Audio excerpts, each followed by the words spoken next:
Hey guys, today I want to do a really simple video, really short and concise hopefully, on how to set up the Moza TSW steering wheel and how to get it to work with ATS and ETS2. And that includes, this is probably mostly for the RPM lights right here that are on the steering wheel because I had that question myself. So let's go. I just got this kind of crappy camera set up here. Mostly I want to focus on what's on my screen, but this way you can see the wheel as well. Now, if you look at this right here, I have the Moza Pit House app open. So installing this wheel, let's talk about this wheel from just out of the box real quick. I've got this Moza TSW steering wheel, and I also have a Moza base. It's kind of hard to see because my lighting's not the best, but it's okay. This is strictly for educational purposes. This is a Moza R9V3. That's the one I'm using, and I have it mounted in, a lot of people mount it this way. It's mounted actually upside down, which won't matter, and I'll talk about that in a sec. So mine is mounted upside down. If you had that question, it's fine. And so it puts the wheel at this such angle. When you get this, the first thing you're going to want to do is go to the Moza Racing website and click on, I believe it's on the downloadables menu, and get the Pit House app. It's really easy to find. It says in the documentation that comes with the Moza products, it tells you how to do it. So you want to download the Moza Pit House app we have here. Okay, so everything's disconnected as it shows right there. Right now, everything's disconnected. So I'm going to go ahead. I'm going to lean forward here so I might get in the way of the camera. I'm going to turn on the USB to my steering wheel base. So that should, actually, now I'm going to turn it on. I turn on the USB, hold the power button just for a couple seconds, and it should light up on the Pit House app here. There, it just lit up. So the R9, that's the base I'm using, is hooked up. Now, the steering wheel. Mine is zeroed out at 180 degrees. See, it's really easy. Okay, right now, here's what we're going to do. Just going to put on the steering wheel. There we go. Steering wheel's hooked up, and it already detected it. Steering wheel's loading. Can you see the lights on the steering wheel? It's loading. There we go. And all the colors just came on. All right, so this is just the home screen on the Moza Pit House thing. And you can see this is not the steering wheel's page. This is just this, and it's got the basic steering wheel stuff right here, though. It's got, for instance, and we'll go over this. I have my steering wheel set at 1800 degrees, so it'll rotate 1800 degrees before it hits a full lock right there, just like a real truck. We'll talk about that. Because my base is upside down, when I first plugged in the steering wheel, it thought it was here. All you got to do is just click this center button, and wherever you're at, it'll center it. And yep. Now, I do have pedals. I'm going to go ahead and plug them in too, but mine are not those pedals. I'm going to plug in my pedals. Okay, so setting the steering wheel up in the Moza Pit House. We're going to talk about the base. If you have a Moza wheelbase, that is, and the steering wheel. This wheel will work with other manufacturers' steering wheel bases, though I don't know exactly how. I think it plugs into them with a cord. I don't know. So this is for the Moza TSW wheel with a Moza direct drive steering base. First, let's get the wheelbase out of the way real quick. This is super easy.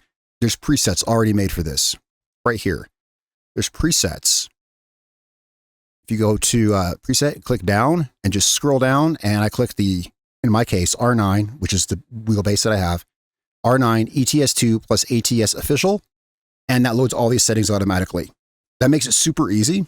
So this went ahead and tuned the torque, the steering angle, soft limit stiffness. We can talk about some of this stuff. It tuned all this for me. I figure, hey, this is like the official preset template for driving trucks. It's probably acceptable by most of the community, right? So good starting point if nothing else. So it comes set at 1800 degrees, and I will show you how to fix that in game because the in-game steering wheel only rotates 900 degrees. We will go into the game and I'll show you how to fix that so that the in-game steering wheel will match with your wheel when you're turning it. This right here, soft limit stiffness, this is, okay, soft limit strength. This stuff right here, this is when you do hit the lock. How hard is it? It stops dead. Actually, it's moving my whole steering wheel rack. It stops dead. Anyway, basically, you can just select that. Let's move on to the steering wheel because it's probably what you're here for. This is what I wanted to know the most. Here's the steering wheel screen. So I don't know if you can see the lights on my wheel, but many are different colors. Yeah, it's kind of hard to see in the camera. By default, they're all blue, but you can change the colors of all of these lights individually. And it's as simple as mousing over a light and then picking a color on the color wheel, and it changes instantaneously on your wheel. Just mouse over this button and select any one of these colors, and boom, it changes instantly on the wheel. I mean, it couldn't be any easier. This was so easy. And also ATS and ETS2 will recognize this wheel immediately. When I plugged in this wheel and I fired up ATS, the first thing I got was missing controller because it couldn't detect my Logitech G29 steering wheel. It didn't detect it. It said missing controller. I said ignore. I went to the options menu. I clicked the missing steering wheel, scrolled down the list, clicked R9V3, and boom, this was there. I didn't set anything just to see how easy it was. I went straight into the game and drove my truck instantly straight out of the box. It does not put any of these keybinds on your steering wheel for you, which is good. It doesn't. It lets you do it yourself. That's good. I did not want it re-signing a bunch of keybinds. It didn't. It was so simple. Now, this stuff over here. So, you want to make sure that you have American Trucks Simulator clicked. And actually, if you go back to home, you may have to configure it. Like, see, it says configured. Oh, the other thing, you're going to want to launch your game from this app. You will want to launch your game from this app. See how it says launch? Because that's going to go, you don't have to, but if you want the RPMs to work, which I'm going to show you here in just a minute, you will have to. For instance, ETS2, which I don't currently have installed, but I do have it. This is what ATS looked like before I configured it. And just click config. It takes 2 seconds and then it's good. So it's so user-friendly. I didn't need help with any of this. The only thing I needed help with was the lights. This stuff here, I mean, this is how I have this stuff set. I didn't mess with, actually, I didn't change any of this stuff. And for truck driving, this tab here, telemetry, none of this is functional because these are all race track things. So none of this is, you don't have to worry about any of this. This right here. Now, what we're going to do, I'm going to show you, actually, all you got to do is just copy the settings that I have here. I copied this from someone else who probably copied it from some Reddit thread on how to set this up, and I'm telling you, just copy what I did. It works, okay? And we'll go through it. What this does is the light bar here, which you can't see, maybe you can't, it's flashing purple. It's all just kind of pinkish purple, just flashing. When I get in the truck and start the engine up, this light bar goes blank.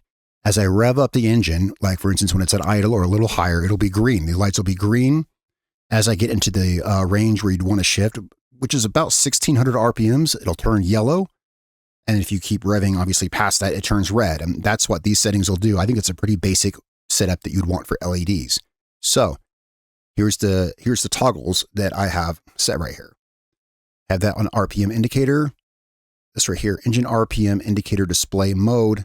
This, for this setup that I have, that tells you when to shift, which is what you'd want it for, I guess. Mode 2. And again, I just copied this off someone else because I didn't know how to do this either. Engine RPM indicator timing. I selected custom. Here you select %. And then you can see here, just go ahead and pause this if you need to. You can see the different percents. You can just drag these up and down, right? Like this. This is set at 45. You can just drag this to whatever you want. I had that set at 45. And I used these colors here. This way, when you're driving, normally it'll be green. When it's time to shift, it'll turn yellow. And if you go too far and redline it, it'll turn red. I mean, it's just very simple. And that's that. The only other thing you need to know is, well, when you're ready to play the game, just hit play game. And here's all the games that the steering wheel base works with. You know, there's a couple games there. So whatever game you have, if it supports this, it'll be there. You want to launch it from here. Otherwise, your lights won't work. So now let's hop in game. And I'll show you the rest of this. Okay, we are now here in game, just at the menu here. And so firing the game up for the first time with this wheel, if this were the first time, like I said, it said my old wheel was not found. And all you have to do is go to controls and pick your wheel from the drop down. In my case, it's Moza R9 base. And then it automatically, like I said, automatically detected this wheel. So we have this set at 1800 degrees, like a real truck, right? So it spins around 2.5 rotations each way, you know, it's 5 full rotations total.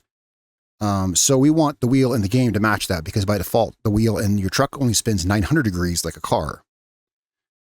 Here in the controls menu of the settings, let's go down to controller subtype, wheel, blah, blah, blah. If you have a wheel, all this will be set because it's really good at detecting wheels. This game is stellar at detecting wheels.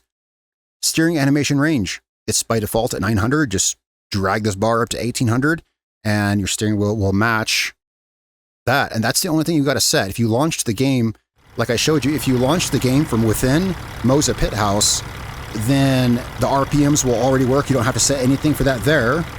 Let's hop in the truck here and you can see the wheel will match my wheel all the way around. 1800 degrees all the way around. Matches my wheel all the way around. takes some getting used to, you know, driving, well, it's twice the rotations of a normal car, so it's kind of something to get used to. And the RPMs work. Let's see, we're in neutral. You might be able to see them flashing across the steering wheel here when I rev up. Here it's green.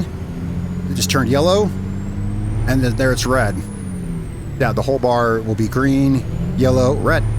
Shift on the yellow, and that's should be about 1600 RPMs, 1700-ish. Yeah, right around there. And you can tweak those numbers, of course. That's all you have to do to get that to work. Literally, the only thing you got to change in game is the to match the steering animation if you want to go the full 1800 degrees. And I figure if you're going to spend good money on a good steering wheel, then you want the simulation like a real truck. So there you go, guys. I hope that helps. Let me know down in the comments below. And if you got any questions, I'll answer whatever I can. I just wanted to make this quick video to show what I just learned about setting this up, because I had questions about these lights here. I'm gonna get going. Be sure to like and subscribe. It helps out the channel a lot. I mean, if you like the content, and if you do like the content, I'll have a new video for you tomorrow. Thanks a lot, guys. Peace out.